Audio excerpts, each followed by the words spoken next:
Assalamualaikum warahmatullahi wabarakatuh. Nah, perkenalkan kita dari kelompok 4. Nah, kita di sini akan membahas tentang development strategies. Kelompok ini terdiri dari 3 orang. Saya sendiri Wulan Nugraha, kemudian ada Bapak Muhammad Ma'ruf dan juga Bapak Rahmat. Nanti ada 3 sesi di presentasinya.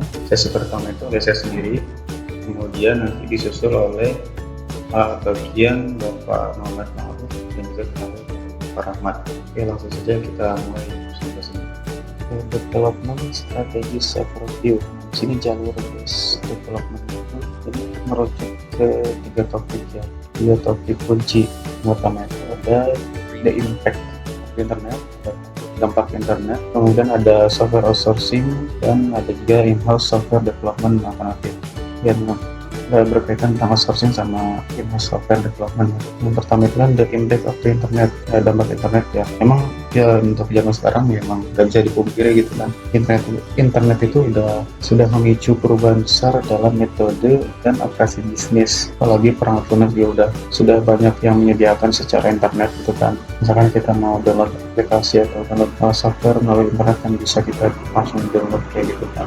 Atau misalkan sebuah perusahaan ya basisnya ya WordPress kayak gitu, menampilkan informasinya berbentuk website atau ya seperti itulah aplikasi web kayak gitu. Nah, ini dalam dampak internet ini ada beberapa poin.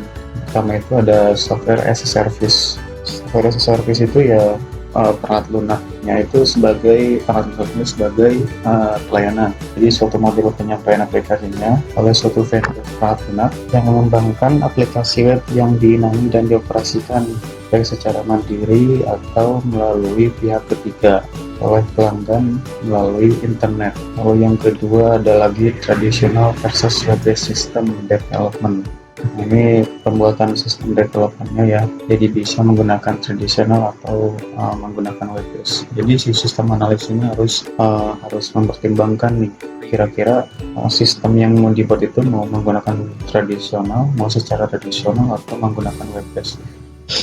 Di sini ada kriterianya. Traditional development yang bisa kita baca ya, kalau pakai bahasa Inggris. Salah satunya di sini ya sistemnya itu didesain dijalankannya itu di lokal atau area yang luas dalam jaringan perusahaan. Many application require substantial desktop computing. Nah, ini bisa kita lihat ya, berarti traditional development itu aplikasi desktop ininya pembuatan aplikasi yang menggunakan desktop. Kemudian ada lagi web-based development, ini ya internet based pastinya. Pembuatan aplikasinya itu web-based. Contohnya ada ini .NET atau WebSphere seperti itu. Web 2.0 and cloud computing. In the constantly changing world of IT, no area is more dynamic than internet technology. The examples of evolving trends are Web 2.0 and cloud computing. Ya, untuk zaman sekarang dunia IT emang sangat merucutnya itu emang ke internet ya, lebih viralnya gitu kan. Soalnya di statementnya juga no area is more dynamic, tidak ada area yang lebih dinamis daripada internet teknologi. Ya salah duanya contohnya tuh ada yang lagi tren saat ini, ada Web 2.0 dan cloud computing. Mungkin kita bisa memasukkan contoh-contoh kayak fintech, big data, atau setelah gitu IoT, Internet of Things, smart TV, smart AC kayak gitu. Itu sudah menggunakan internet ya untuk meramu itu semua sistemnya. Selanjutnya ada outsourcing. Nah, ini outsourcing ini dari tindakan dari perusahaan ya untuk memberikan beberapa aktivitas dari perusahaannya itu kepada pihak ketiga. Jadi misalkan si perusahaan itu mau menggunakan outsource untuk membuatkan sistem dari perusahaannya, sistem developmentnya. Jadi ya si perusahaannya itu bisa fokus di bisnis utamanya mereka. Jadi untuk perusahaan IT ya biar saja kepada outsourcing di bisnisnya. Pengalih daya tugas. Kemudian di sini ada poin-poinnya ya, ada the growth of outsourcing. Ini ada 2, ada application service provider, itu ya pihaknya ada perusahaan yang menyajikan sebuah software atau aplikasi atau akses ke sebuah aplikasi yang mungkin untuk bisa diberikan pada perusahaan atau mungkin perusahaan lain tertarik itu atau membutuhkan sebuah software, ya bisa menggunakan vendor tersebut. Dan kedua ada lagi internet business services. Dia mungkin untuk bentuknya itu pelayanannya berupa bisnis secara internet ya.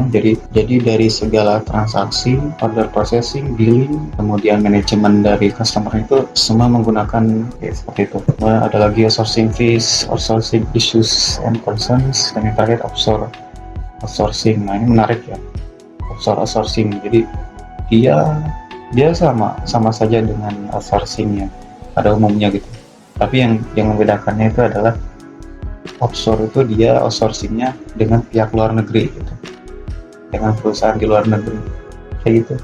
Tapi secara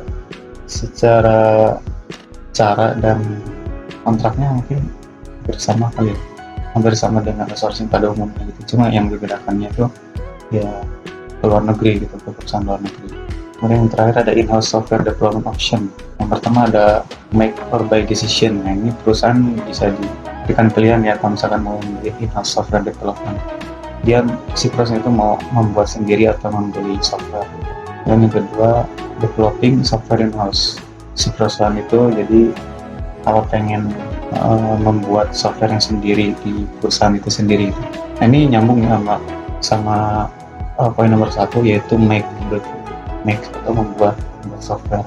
Kemudian di sini ada lagi purchasing software paket, membeli software paket. Nah, ini juga nyambung juga dengan poin nomor 1, by decision. Nah, ini kemudian ada lagi keuntungannya menggunakan dua metode tadi seperti ini ya. Nah, ini kita akan bahas dari keuntungan dari developing software in-house dan juga purchasing software package. Nah, ini alasan-alasannya atau mungkin keuntungannya. Yang pertama itu ada ya yang resource in-house development dulu. Ada satisfy unique business requirement.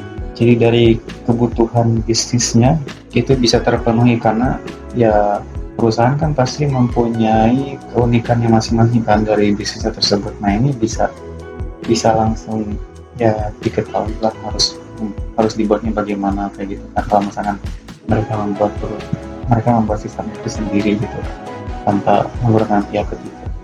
Kemudian ada lagi minimize changes, jadi meminimalisir perubahan dari prosedur dan kebijakan dari perusahaan tersebut. Kemudian ada lagi meet constraint, dapat menemukan kendala dari sistem lama, jadi bisa langsung diperbaiki oleh perusahaannya. Kemudian ada lagi meet constraint of existing technology, dapat menemukan kendala dari teknologi yang ada. Kemudian ada develop internal resource, kemampuan sama resource-nya itu ya bisa dikembangkan lah, kemampuan dan resource internalnya.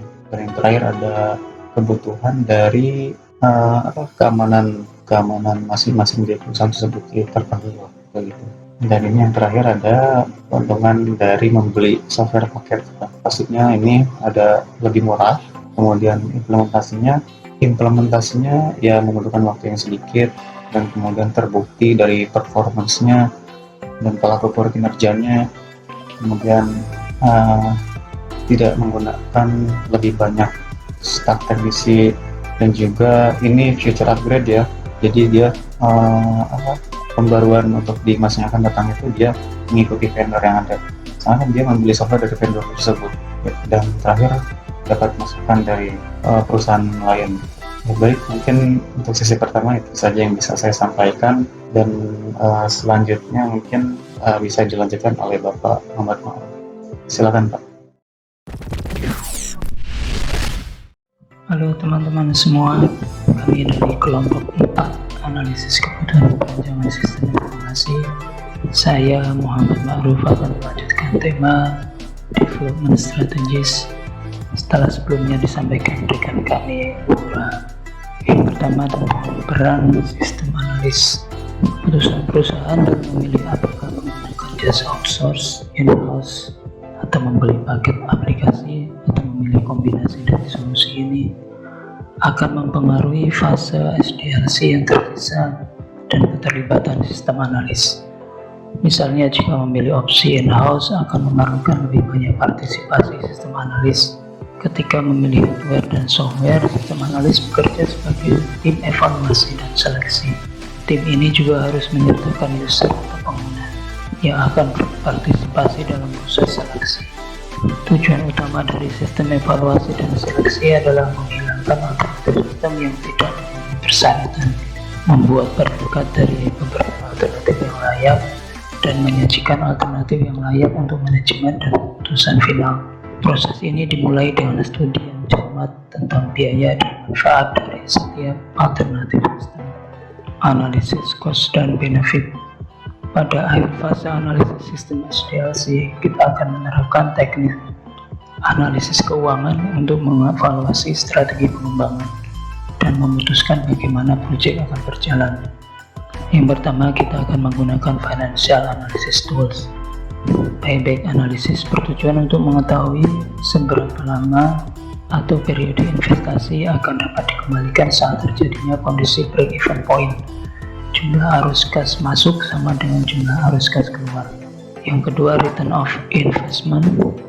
Laba atas investasi yang dihitung berdasarkan hasil pembagian dari pendapatan yang dihasilkan dengan besaran modal yang ditanam. Kemudian net present value atau nilai investasi saat ini dengan jumlah diskon dari semua arus kas yang diterima dari proyek. Tools ini berguna untuk menemukan total biaya kepemilikan. Cost benefit analysis checklist. Cara terbaik untuk menerapkan tools di atas adalah dengan membuat cost benefit checklist sebagai berikut. Yang pertama, buat daftar strategi pengembangan. Yang kedua, identifikasi semua biaya dan manfaat untuk setiap alternatif. Kapan akan direalisasikan? Yang ketiga, pertimbangkan pertumbuhan di masa depan dan kebutuhan akan skalabilitas biaya tambahan hardware dan software. Menganalisis opsi lisensi software termasuk biaya tetap dan formula berdasarkan jumlah pengguna atau transaksi. Menerapkan analisis keuangan untuk setiap alternatif dan mempelajari hasil dan menyiapkan laporan kepada manajemen. Proses akuisisi perangkat lunak. Meskipun kondisi setiap proyek berbeda, berikut adalah contoh beberapa langkah dalam akuisisi perangkat lunak.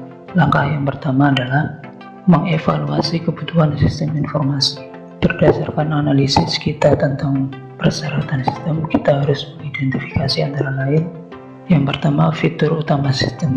Fitur yang jelas dan terperinci yang akan dapat berfungsi sebagai spesifikasi keseluruhan sistem, menggunakan data yang dikumpulkan, mendaftarkan semua persyaratan sistem dan fitur-fitur penting. Informasi ini akan dimasukkan dalam sistem requirement document yang merupakan produk akhir dari fase analisis sistem SDLC. Kemudian mempertimbangkan masalah terkait jaringan dan web. Kita harus memutuskan apakah sistem akan berjalan di internet atau internet perusahaan dan memasukkan persyaratan ini ke dalam desain. Selain itu, kita harus menentukan apakah sistem akan bertukar data dengan vendor atau sistem pelanggan dan memastikan bahwa sistem tersebut kompatibel. Memperkirakan volume dan pertumbuhan transaksi di masa depan. Kita perlu mengetahui volume transaksi saat ini dan memperkirakan pertumbuhan di masa depan, dan memastikan bahwa software dan hardware kita dapat menangani volume transaksi dan penyimpanan data di masa depan. Menentukan segala kendala terkait hardware, software maupun personel. Terkait dengan hardware atau software, misalnya jika perusahaan memiliki sejumlah besar sistem warisan atau jika telah mengadopsi strategi ERP, faktor-faktor ini akan berdampak pada pengambilan keputusan. Terkait dengan personel, misalnya apakah menggunakan staff in-house atau outsource. Menyiapkan request untuk proposal atau penawaran permintaan proposal atau RFP adalah dokumen yang menggambarkan perusahaan kita mencantumkan layanan IT atau produk dan fitur yang dibutuhkan. RFP membantu memastikan bahwa kebutuhan bisnis organisasi yang akan terpenuhi. Berdasarkan RFP, vendor dapat memutuskan apakah kita memiliki produk yang akan memenuhi kebutuhan kita. Langkah kedua yaitu identifikasi vendor atau opsi outsourcing.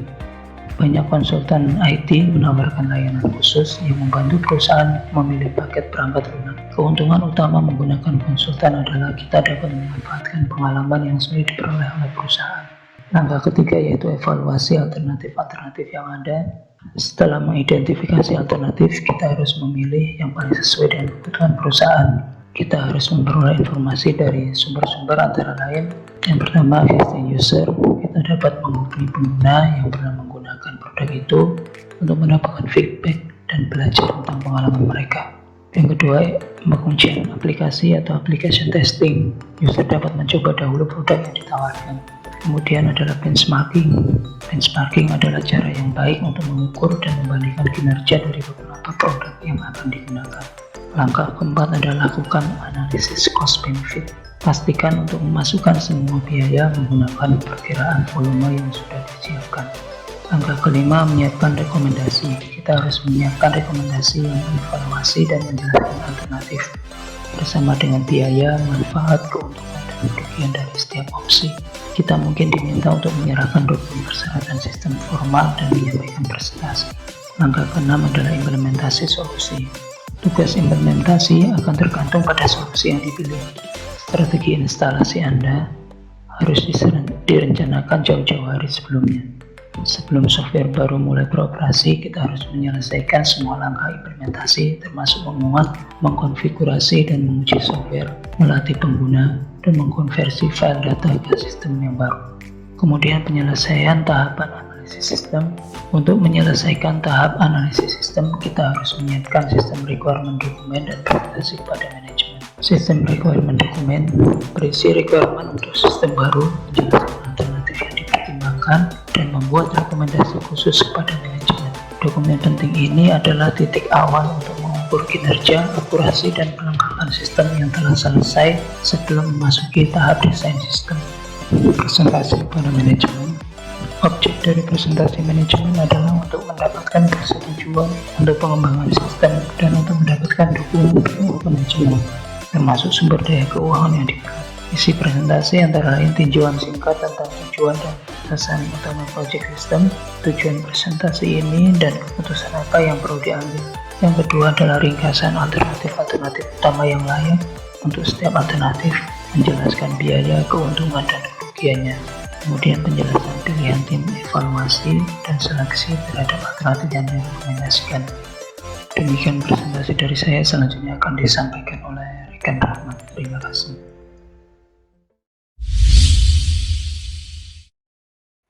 Bismillahirrahmanirrahim. Assalamualaikum warahmatullahi wabarakatuh.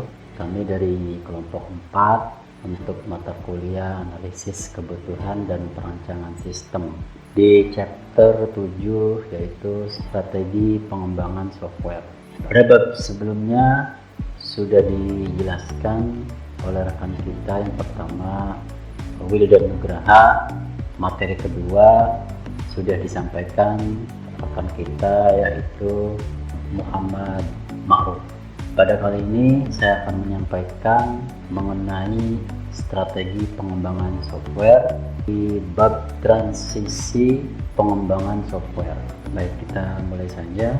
Pada pembahasan kali ini kita akan membahas mengenai pengertian SDLC atau siklus hidup pengembangan software. Kemudian yang kedua yaitu tahapan-tahapan pengembangan software. Kemudian yang ketiga metode dalam pengembangan. Kemudian yang akan kita bahas lebih detail yaitu strategi pengembangan sistem atau software. Dan yang kelima adalah ringkasan. Apa itu SDLC atau siklus hidup pengembangan sistem? SDLC adalah tahapan yang digunakan dalam pembuatan atau pengembangan suatu sistem informasi agar pengerjaan sistem berjalan secara terstruktur, efektif, dan sesuai dengan tujuan yang diinginkan. Itulah pengertian dari SDLC. Sebagaimana SDLC ini adalah proses atau menentukan agar supaya sistem yang akan kita bangun ataupun sistem dalam pengembangan itu terstruktur, efektif, dan juga sesuai dengan yang diinginkan oleh pelanggan. Pada tahap ini sebuah pengembangan akan kita lakukan. Yang pertama adalah analisis sistem itu sendiri, kemudian perancangan sistem, pembangunan dan pengembangan sistem, pengujian sistem, lalu dilanjutkan oleh implementasi, dan yang terakhir adalah pemeliharaan sistem itu sendiri.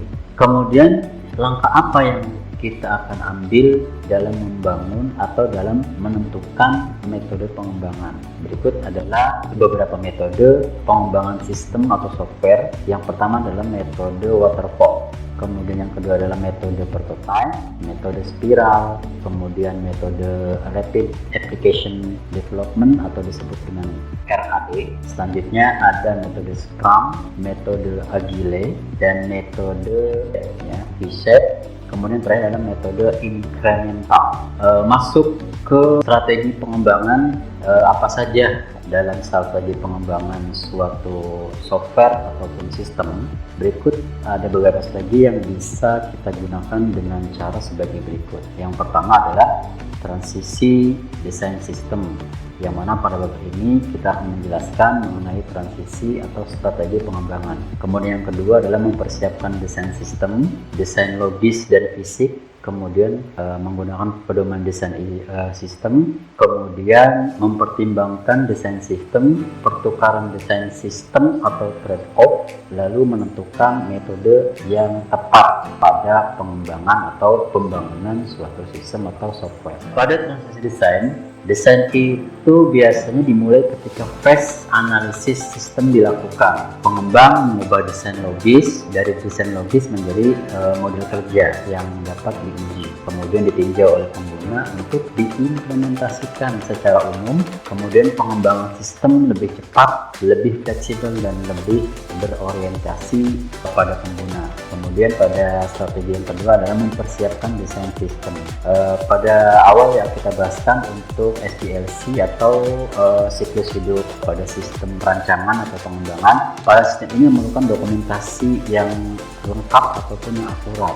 Secara tradisional, dokumen persyaratan sistem memberikan spesifikasi terperinci untuk output, input, kemudian data, proses, dan apapun yang dibutuhkan. Pengembang harus memahami dan mencatat kebutuhan pengguna saat mereka berevolusi selama proyek. Kemudian untuk strategi selanjutnya adalah desain logis dan fisik.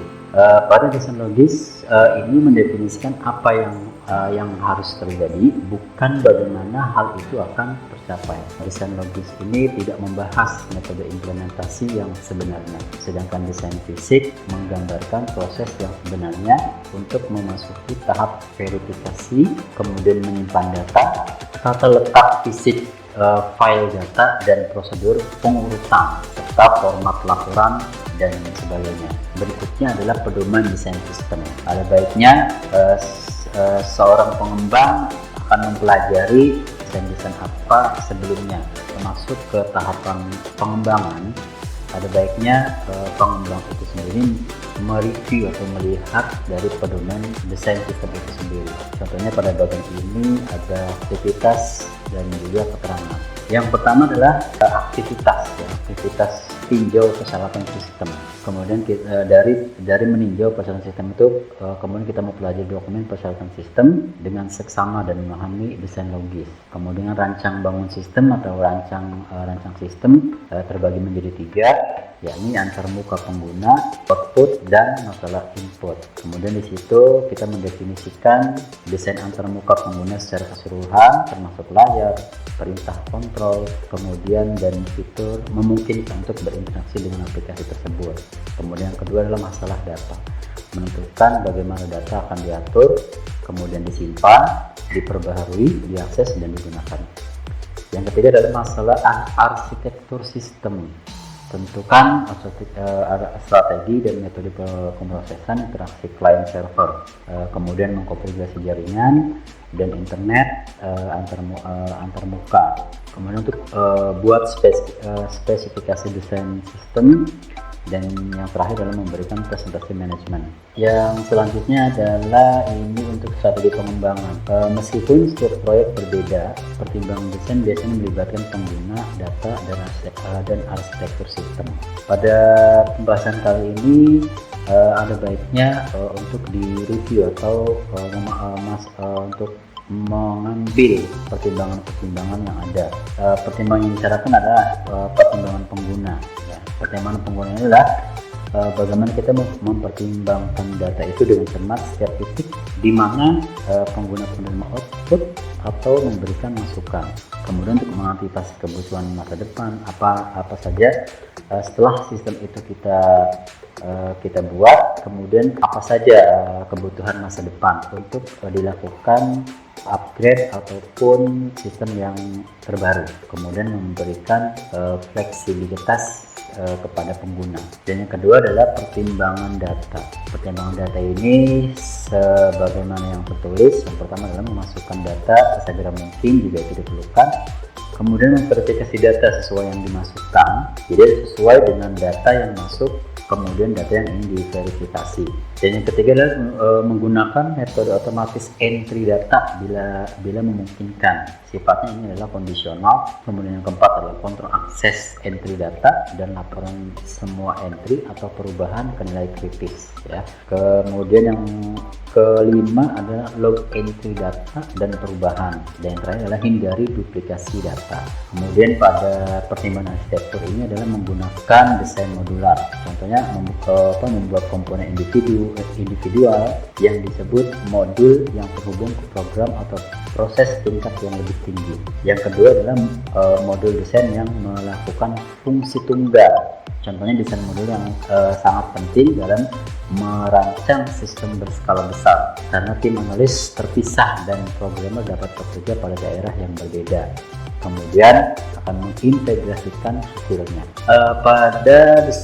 Kemudian untuk yang strategi selanjutnya adalah desain pertukaran, ya, atau pertukaran desain atau yang disebut dengan trade-off.